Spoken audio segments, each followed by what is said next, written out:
Hello, I'm Chris Fowler for Sports Century. He was small for his 15 years, but he had a body quick and strong and a warrior's heart. So it was no surprise when the high school sophomore won the state wrestling championship in the 95-pound division. Then, unspeakable tragedy slammed into his life: the sexual attack and murder of his older sister. She would never leave his memory, he vowed. Thus fueled by the darkest of days, Dan Gable forged what already had been hunger into a ferocity of mind and spirit. He became the most dominant athlete and coach of his sport, perhaps of any sport.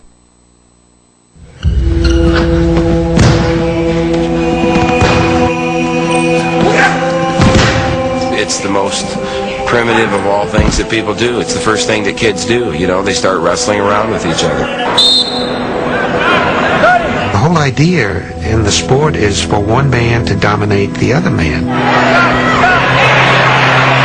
He's trying to submit you to his physical power. Wrestling is the most debilitating physical sport I think there is. I would come out of football season and think I was in pretty good shape. And for about the first 2 weeks of wrestling season, I'd throw up every single day because it was so grueling. It's painful. It's not very glorious. It's just a great sense of accomplishment. The way you address wrestling and the way you handle the pressure, success, the failure is going to mold you as an individual. The athlete who decides that he wants to excel will tax himself to an extreme level. He becomes a fanatic. Although extremely popular during its heyday in ancient Greece and Rome, amateur wrestling had fallen into obscurity. Then, in the 1960s, the sport received a lift from a young man who seemed invincible. This is ABC's Wide World of Sports. Takedown for Gable, 2-0 lead. I always felt that what Dan Gable did in wrestling was the equivalent of Roger Bannister breaking the 4-minute mile, where nobody said it could ever be done. It was impossible. Here's a kid who hadn't lost for 4 or 5 years. Hadn't lost in scholastic style wrestling. And now he's pinning people, which is like the knockout or the home run. Because that's the finality of it. It's over. Sometime during his junior year, I believe he became a feared wrestler because you begin to see wrestlers going up a weight class, going down a weight class, to just flat avoid him. No wrestler in the long and brilliant history of the sport at Iowa State has ever captured the imagination the way this young man has. Dan Gable enjoyed a junior year at Iowa State that was virtually perfect. Undefeated, he registered 26 pins in 30 matches, including 5 straight at the NCAA tournament. His total world had shrunk to the 12-by-12 dimensions of a wrestling mat. I can visualize him walking back and forth with his head down. His eyes would get glassy, and you really couldn't even talk to him. In fact, you wouldn't even try because he wouldn't answer you. Not very many people have the ability to push themselves beyond when they start to hurt. To the point where I've seen him actually crying, being carried out of the restroom. I saw many times that he'd get somebody he knew he could pin right away, but he wouldn't do it. I really believe that he avoided pinning him so that he could just keep going and make the match last longer. He was wrestling a wrestler from Colorado by the name of Conrad Metcalf, and he came into the match in Iowa State at Ames at the old Armory, I think 16-0. And I remember a journalist had asked Metcalf, is there any way Gable can pin you? And he says, he may beat me, but there's no way Dan Gable can pin me. Dan was ahead like 10 or 11 to 1 or 2, and Dan just forced him to his back and pinned him. And I remember the Colorado team walked out onto the mat to help Metcalf get off the mat, and Gable was just sitting there. And I remember the coach and the athletes were staring at Gable like, who are you? Where'd you come from?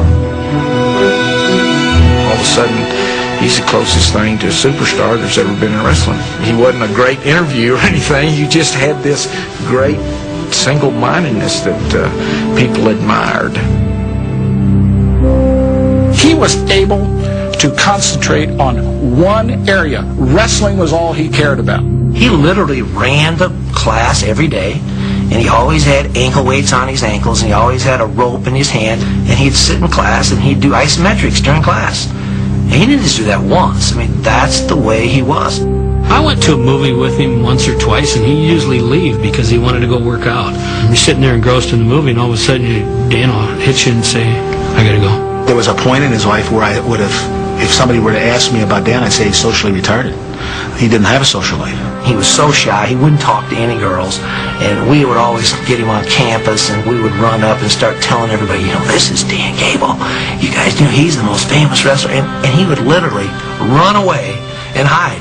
Finally, in my senior year in college, I actually took a gal out, and I looked at my clock when I got home. It was like 3 a.m., and I had a running practice lined up at 7, and I didn't feel good at that running practice. I was tired all day. That just solidified my mind that it wasn't going to work, and something had to give. What Gable understood about wrestling is that it's the cruelest mistress in the world. It required all your attention, all your time, all your focus. Sometimes people who are focused, people say, gee, that person ought to get a life. But his life and his dedication was wrestling. I don't think Dan Gable physically should have ever accomplished what he did. He made himself into probably the greatest wrestler this country has ever had. Gable rose to wrestling preeminence by means of a commitment forged in the fires of tragedy. With the new Geico glove box.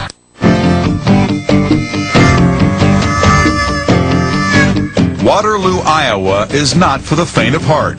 Dominated by a factory that makes the John Deere tractor, the blue-collar town stands in bold contrast to the rolling farmland its product serves. Tough, industrial, at times confrontational, it spawned a champion, Dan Gable. A lot of the athletes were from tough families and backgrounds. It's different than what people think of when they think of Iowa. It's more like a city.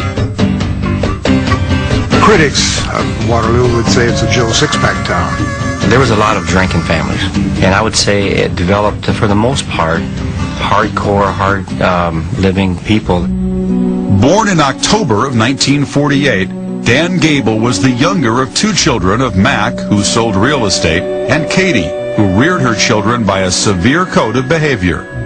Katie probably was the hard one of the bunch, and if we weren't doing things that she thought was right, she'd call us molly puts, wimps. When I actually lost a match, I was not responding well, and my mom basically read me the riot act, told me to put my ballet slippers on. He loved his folks. The fact remains that it was a household where abuse happened. Police were called to the house once because Mac was hitting kids. Mac drank too much. Mac drank a lot. I don't think our family would have had any difficulties if it wasn't carried away with drinking. If my parents were out, if they were not home when they were supposed to be, I was always be at the front room window, waiting for him to come home, thinking maybe something happened to him. We were over there shooting pool one time, and Mac came home and he had been drinking. And there was a kid named Mike Graham there, and Dan introduced him, and Mike put his hand out, and Mac did an arm drag on him, took him right down on the floor. Well, embarrassed the heck out of Dan. To escape his dysfunctional home life, Gable often withdrew into daydreams. He had an older sister who had her own life, basically, and he learned, as kind of an only child would, I think, to make up games for himself. Well, I would do shadow boxing, shadow wrestling, shadow swimming, shadow baseball playing, just by myself for hours. I'd never lose any of those things. Never lost once. He would listen to these games, and they'd give him a mental playground that would serve him well as a kid, and that would help him to realize things beyond Easley Street in Waterloo, Iowa. I was kind of mischievous, and I think I could have been the bad guy. I'm in the back seat of a car, and I'm eating an ice cream cone, and my dad says something that made me mad, so he was wearing the ice cream cone after that. When I was a little kid, I'd walk in his room, and I'd want to destroy this place. As a teenager, Gable found his lifelong passion in the sport favored by his father. He so loved its Spartan demands that he asked the wrestling coach for the key to the Waterloo West High School training room. He was so intense about wanting to get going, and I couldn't say no. Coach Siddons would tell us, if you're walking down the hall and see another wrestler, he said, you can fake like you're making a move. And Danny would try that. He'd always be like he was trying to make a move with somebody. We were watching West High School in the first round of the 1964 state basketball tournament, and we were sitting in his living room, and he was over grunting and groaning, doing push-ups. Someone says, Gable, what in the hell are you doing? He said, I got to get ready for next year. Gable's dedication paid an early dividend. As a sophomore, he was undefeated on the mat, taking the 95-pound state title in March of 1964. Then, just 2 months later, the Gables' pride in their son's success was buried under the crushing weight of the darkest of human events.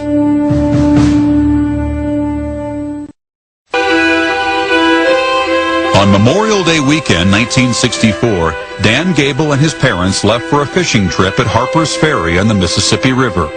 When Mac called the office Monday morning to speak to his 19-year-old daughter Diane, her whereabouts were unknown. There was immediate concern. A call was made to the Gable home. Nobody answered the phone, so my mom suggested calling the neighbor. So my dad asked if he would go over there and knock on the door and see if what was going on, because she didn't answer the phone. So he called back and said that nobody answered the door. So I'm in the back seat, and I could see a little bit of worry going on. And my dad said, get in that house one way or the other. Why don't you get inside and call us back? And that phone rang, and it's like, everybody kind of like jolted a little bit. My dad picked up the phone, and I could see that he's trying to talk, and he's not saying a whole lot. And my mom's going crazy, and she goes, tell me, something wrong, something wrong. My dad finally shook his head, and he said that she had been hurt. And my mom, she's starting to get hysterical a little bit, but she says, well, what do you mean? How bad? How is she? And all of a sudden my dad chokes out the words, she's not alive. Diane had been sexually abused and stabbed to death. Imagine the conversation going on in the front seat. I wasn't saying much, but all of a sudden I did think of something. And I said something to my dad like, I might know something about this. And that did not hit well with him. I mean, he just pulled the car over immediately, and he opened the car door and pulled me out of the car, and he had me up against the car, and he's, what do you mean you might know something about this? And I said, one of the neighbor boys said some things about Diane that, weren't real positive. Dan told his father that a former schoolmate who had recently dropped out had expressed sexual intentions toward his sister. That information led to the arrest and confession of 16-year-old Tom Kyle, who had been institutionalized for 2 months in 1960 for emotional instability. There were many people in and out of that home that evening, and it ended up with just her and young Kyle. The police went out immediately and started finding everybody who had been at the Gable house that night. Tom Kyle confessed or blurted out that he had done this. It was a situation that took that town by the throat and didn't let go for a while. As kids being around there, you didn't really care to talk with them about it. It was kind of uncomfortable being around them after that for a period of time because you felt so bad for him. After Kyle got a life sentence, which he now serves in Kansas, the Gables were pulled into an emotional abyss, alternating between sadness and rage. Dan's father stood at the deepest level. People would commiserate with Mac about his just terrible fortune and, trying to make him feel better. He always thought he was going to cry. When Mac maybe would have a few drinks and all, he would want to kill this guy. police were concerned that Mac would try to do something. The fact that just a year before President Kennedy was assassinated and then Jack Ruby shot and killed Lee Harvey Oswald, that was brought up. It was fresh in the minds of law enforcement. There was a fire station right across from the jail. My dad used to go over with binoculars and look in there to see if he could see the kid. And they would let him take a rifle and let him point the rifle at the guy and pull the trigger. And but it wasn't loaded. They were just giving that sense of satisfaction of killing this guy that killed his daughter. In the months after Diane's violent death, the Gables considered moving to another house. But Dan knew their pain could not be excised geographically. I just put myself in her frame of mind, my sister's. And I knew that she wouldn't want our lives to change a lot from a standpoint of what was good about it. I told him that I think we ought to stay there at that house. I'd like to move into her room. I think that's where I belong. That's an amazing and sad thing for a kid to have to go through at that age. To feel responsible for your folks staying together, and thought that if he wrestled well, it would be a unifying force in the family. This gave him the need to do the very best that he could. I asked him one time, what makes you drive for hard? He said, Harry, I have to win. With but one defense against the recurrent memory of his sister's death, Gable rededicated himself to wrestling, winning his second and third state championships in 1965 and 66. After compiling a high school career record of 64-0, Gable felt a strong pull from his parents when he considered colleges. I recruited Dan pretty heavy to come to Oklahoma State. Mac, I know he was devastated, and he said, you know, he's what I've got left, and I really don't want him going away from home. Gable enrolled at Iowa State, located just over 100 miles from Waterloo. There were ways in which Dan was definitely the glue. And his mom and dad looked to him as even maybe some hope that there was still a reason for living.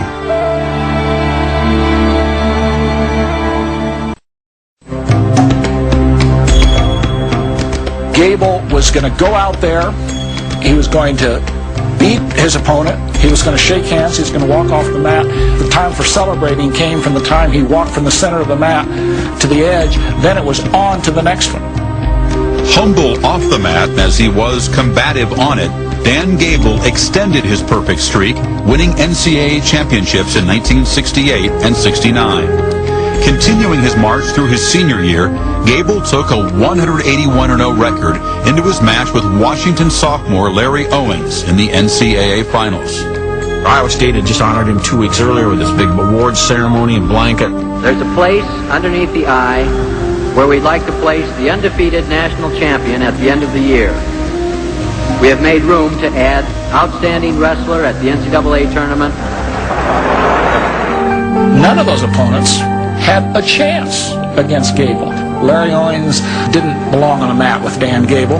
Everybody knew that. Well, Ken Kraft, the big one coming up here, Dan Gable, Larry Owings. What do you think? Well, what else can we say about Gable? He's just amazing. We had not sold out NCAA wrestling finals in those years, but this was a hot ticket in town. Dan, I guess you got a pretty big match tonight against this Owings boy from Washington. Do you have any predictions? I did have some interviews also. Wild World Sports was interviewing me and asking me why I wanted to wrestle Dan Gable, and of course I looked him right straight in the eye and said, you know, I'm going to beat him. You know, he's been saying a lot of things about me, so I really got to go. Here he's been predicting that he thinks he can beat you. I walk into the tournament, and there's a big newspaper. All of a sudden, out of the blue, one of the guys goes, "Hey, look at this, Gable." I go, "What?" "Headlines here that this guy's going to beat you here." I go, "Who?" Larry Owings used a fabulous psychological technique that Muhammad Ali used on Sonny Liston, and that is to be so overbearing in what you say that pretty soon your competitor can't take you seriously, and then he doesn't know what kind of a person you are. Hey, Martin, a teammate comes to me, he says, "Coach," he said, you got to come and talk to Dan. He said, he's completely psyched out. My oldest brother Phil, who had never seen Gable before, he made comment, well, is this guy really that good? And I said, well, you'll get to see tonight. Well, here we go. There's the champion, Dan Gable, hasn't lost in high school or college. The bouts before, which were very good bouts and great wrestlers, it was sort of like a prelim. They came to see Dan Gable win again. There Owens goes again on an underarm spin and a roll through. Beautiful move. Owens, from the get-go, went after Gable. Usually, most of the athletes that got on the mat with Gable were very cautious. He's right back in, bud. On a takedown. He hasn't got it yet. There he does. And now Owens goes out ahead by a score of 6-2. And Dan Gable's in serious trouble here in the second period. I mean, there were teammates in the stands who were watching the match who weren't even paying attention to it. We're laughing with each other. A couple of them didn't start paying attention until the third period. And they said, and looked at the scoreboard and said, this is close. Gable looks a bit tired. Yes, he does. Oh, he got it on the way. He's got him down. The 2-point takedown. And on his back also. As I saw the action, I thought, hey, he got the takedown, but it's 11-11. We're going to see an overtime, which I loved. But there was the 2-point near-fall predicament, I believe we called it at that time. And Dan Gable is bewildered by the score. He thought that the score would be 11-9 on the board, but a 11-11 tie with his riding time. There was confusion that in Dan's face, questioning that the near fall was called awful quick. But then I think it was almost like, I can't believe I'm in this position. I've not been here before. Now there's only 3 seconds remaining. Owens is leading. 13-9 with the riding time. The final score, there it is. 13-11. First time in high school or his collegiate career. Dan Gable, after 181 in a row, has lost. You could see the look of almost disbelief or amazement on Dan Gable's face, that the reality of it all came to him at that moment. When we got up on the announcer's stand, they got to Dan Gable, second place, something that he'd never received before. He received his award, and he kind of hung his head, and of course everybody got on their feet and started cheering and everything, and wouldn't stop. When he took his place on the stand, his head was down. This is what happened with him. Just gradually, the head went up, and with tears. And it's almost tears to tell about it. Coaches cried. Some of his teammates cried. There was a lump as big as a baseball in my throat because it was one of the most emotional things that I've ever seen. We had won a team national championship that night. We didn't go out and eat together. There wasn't any celebration because we'd never seen him lose. We were living together off campus. First thing he did was pick up the newspaper. And the headlines of the newspaper, it said, Cyclones win, Gable fails. And he just burst out crying. His loss showed me he was human. I remember that morning of him drinking beer with a couple of guys. I never saw him do it before, but that day he made the statement, I can't win when I don't drink. What difference does it make? His mother got the message that he was acting that way, and she says, you just wait a minute, I'll be right down. And she jumped in her car and drove 100 miles, walked in the door, and walked up and slapped him right in the face and said, grow up. He was supposed to do a banquet maybe a week after that. And at first he goes, I can't do that banquet. I can't do it. I said, you got to put it behind you and move on down the road. Wasn't easy to take this defeat, but I got to live with it. It's life. I did feel sorry for Dan Gable. Why couldn't it have happened, someplace that wasn't so important? But to lose, the last match of your career, the capping of a perfect career, that is something that's got to be a crushing blow to anyone.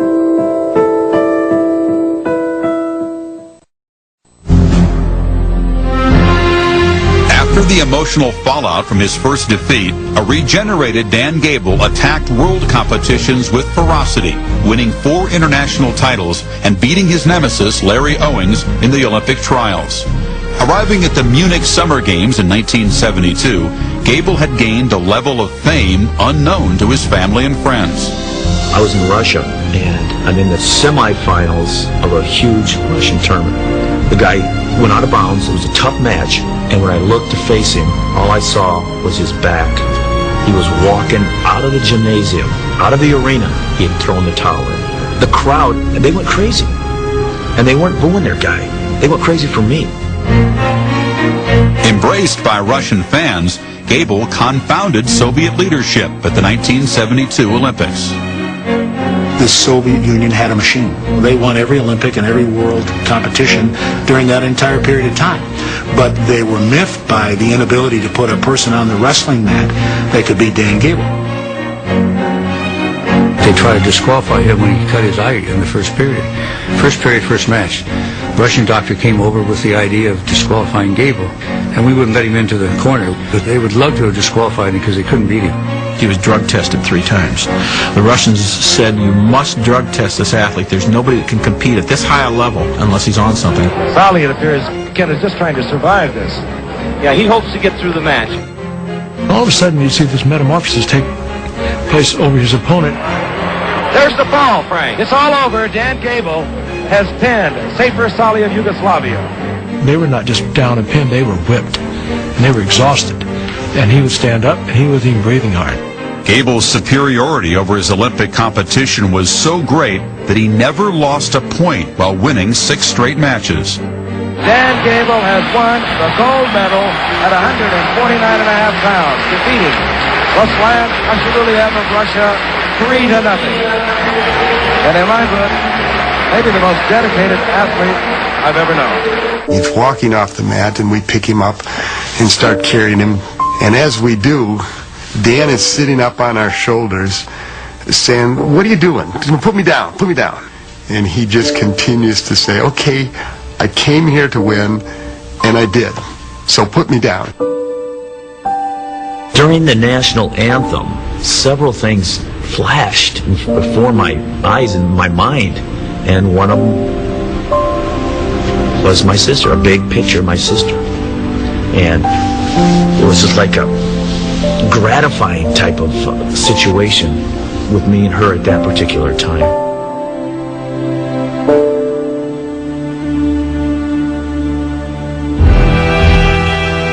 Five days after Gable's victory, terror held the Olympics and the world in its grip. The peace of what have been called the Serene Olympics was shattered just before dawn this morning, about 5 o'clock, when Arab terrorists armed with submachine guns climbed the fence and immediately killed one man. They've now said that there were 11 hostages. 2 were killed in their rooms yesterday morning. 9 were killed at the airport tonight. They're all gone. It was the first charter that landed in America, and somebody was in New York waiting for the microphone. What's it like in Munich today? The weather was about the same. It was a pretty nice day. Look at the mood. I mean the mood, the atmosphere. And they go, "Oh, no. It was a terrorist." I felt like an idiot. I'm still on this other focus, and you got to get me on your wavelength before I can tell you what you're supposed to know. Even some of the athletes that are not balanced, society then comes to them because of their greatness. And I think in Dan's case, the higher he went up and the more narrow his focus was, the better he got, the more society came to him. The Dick Cavett Show. Tonight, Dick's guests are gold medal winner in wrestling, Dan Gable. From an underhook tie-up position, right here. Controlling here. Ankle pick. Circle me in a circle. Yeah. Step in here. Pick you. Oh. Did I hurt you? No. He represents our sport to the average person in our society. For the most part, they don't even like wrestling. There'll be a lot of people that say, well, it's a sport, it's funny, but they can't walk away from a story about Dan Gable and not be impressed with what kind of a dedicated athlete he was.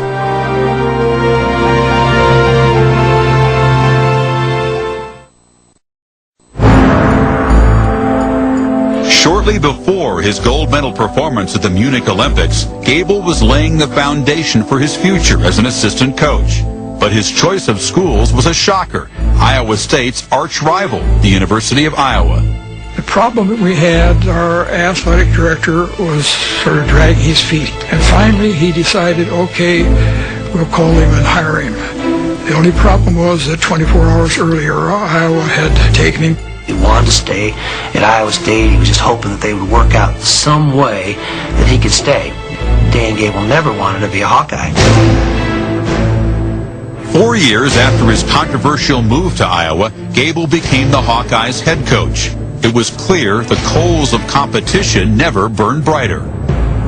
He was as into it as if he was still training to go to the Olympics, as if he'd never won an NCAA championship.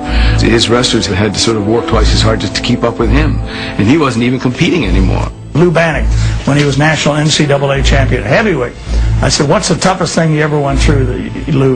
He said, getting up at 6 o'clock in the morning and wrestling Gable. He said, Gable could whip me. He said he could whip me, and I was a heavyweight. Every workout was trying to see how much more tired he can get his athletes. In order to break people, it has to be some degree of physical torture. If I see you not doing something, I'll put one of you down. I would rather do time than go back and do some of that stuff. You would have what he called buddy carries, where there are 80 steps from the floor of Carver Hawkeye Arena to the balcony. You would put someone else your weight on your back and run up those steps with him. We'd go up to run, and he'd get us all loosened up, and he'd go, all right, just run as fast as you can go, as hard as you can go, sprint. Well, how many laps? I don't know. A lot of his athletes have done what they've done for one basic reason. They wanted him to respect them so much that they performed at a much higher level than they could have at anywhere else in the country. If you wrestle for Dan Gable, I think you're afraid not to give it your all. Go, let's go. You know, he doesn't want to cut a pound. His body won't let him cut a pound. Well, then you better win the tournament, okay? To disappoint Dan Gable is to disappoint the father of the sport. Guys grew up wanting to go there just because, you know, he set the standard in the sport. That was a level everybody wanted to achieve. The only way to leave there was to be a national champ. He had in his mind what was the perfect wrestler that he wanted to recruit. There's a young man from Tulsa, and he's one of the first 4-time state champions from Oklahoma. And Dan Gable didn't offer him a scholarship, and almost every other big wrestling school had. And when asked why, Dan said, well, when I talked to him, he had other interests besides wrestling. The unsparing, obsessive attitude branded on the minds of his mat warriors resulted in one of the best runs in collegiate sports history.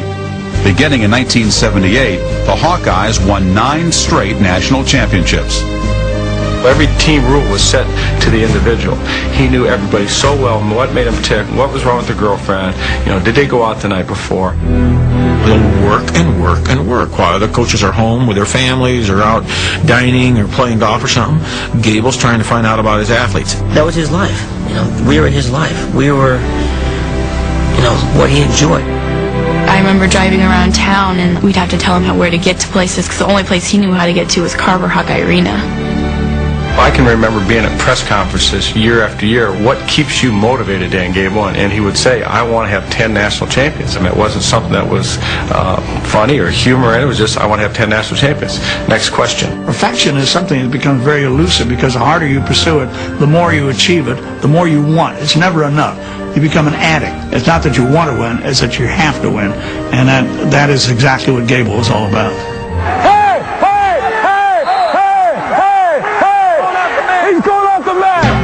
As they strove to extend their string of national championships, the 1987 Hawkeyes wore uniforms bearing the Roman numeral 10.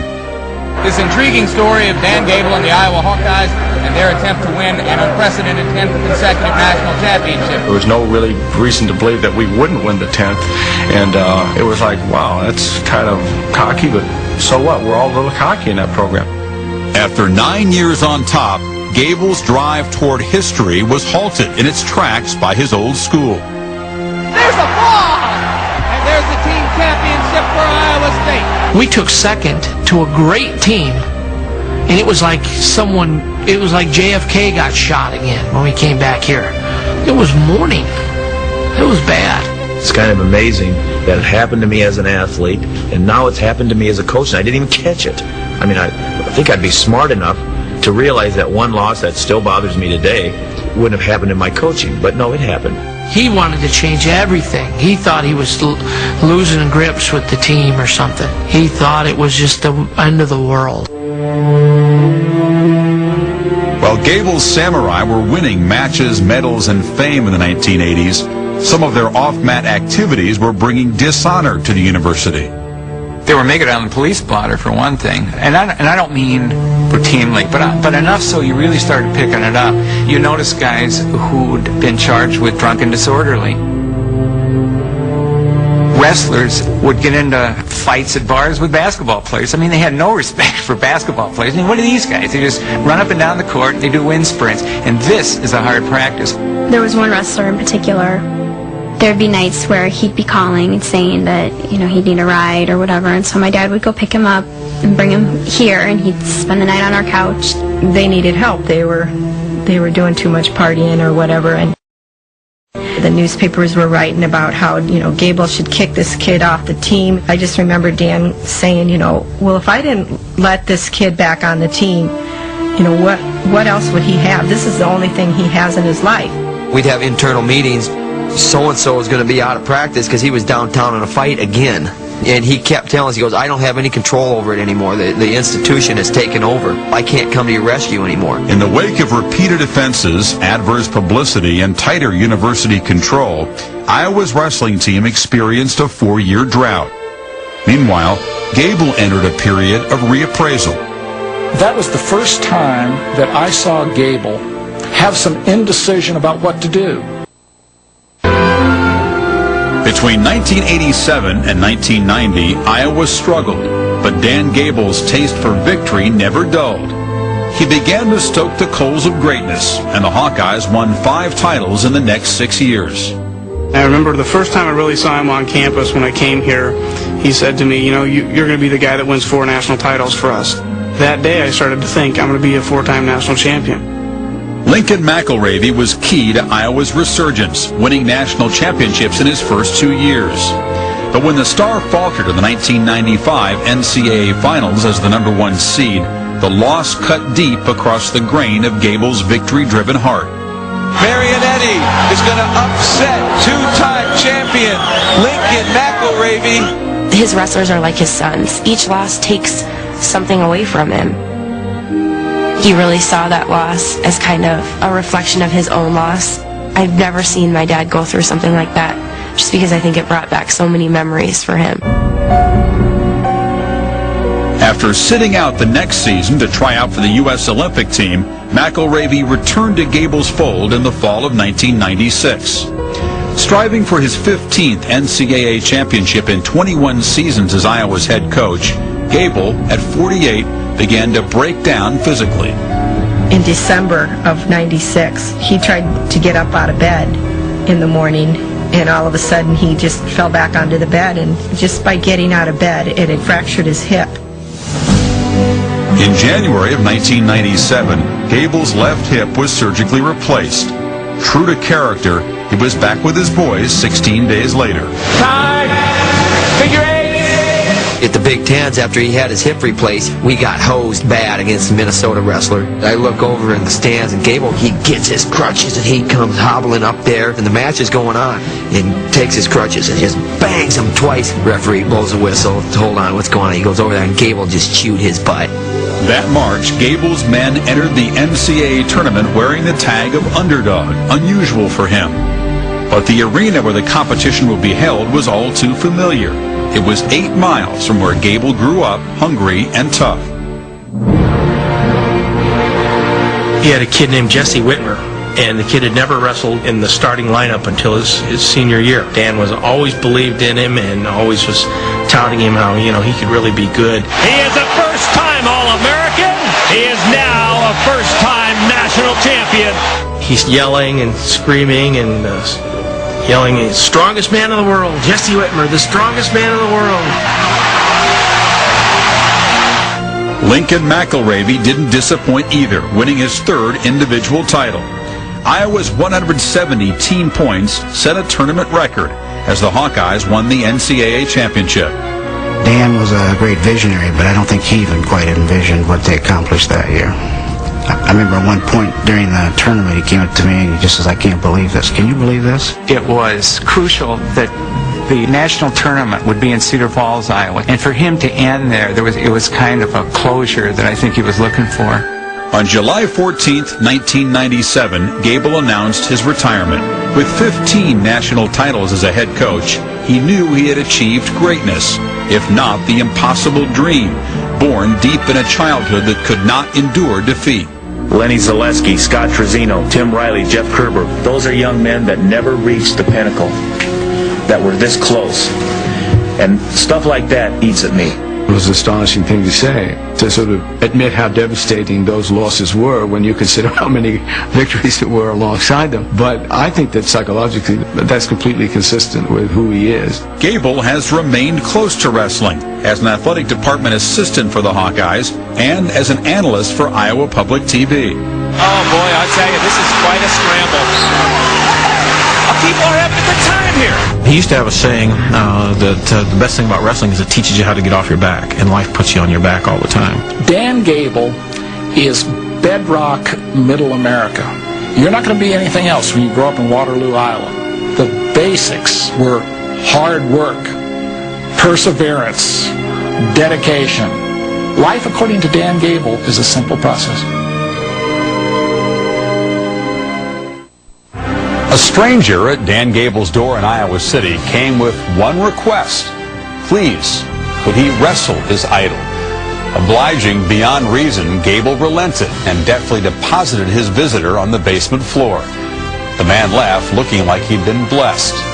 And why not? As author John Irving had written, when Dan Gable lays his hands on you, you are in touch with grace. For Sports Century, I'm Chris Fowler.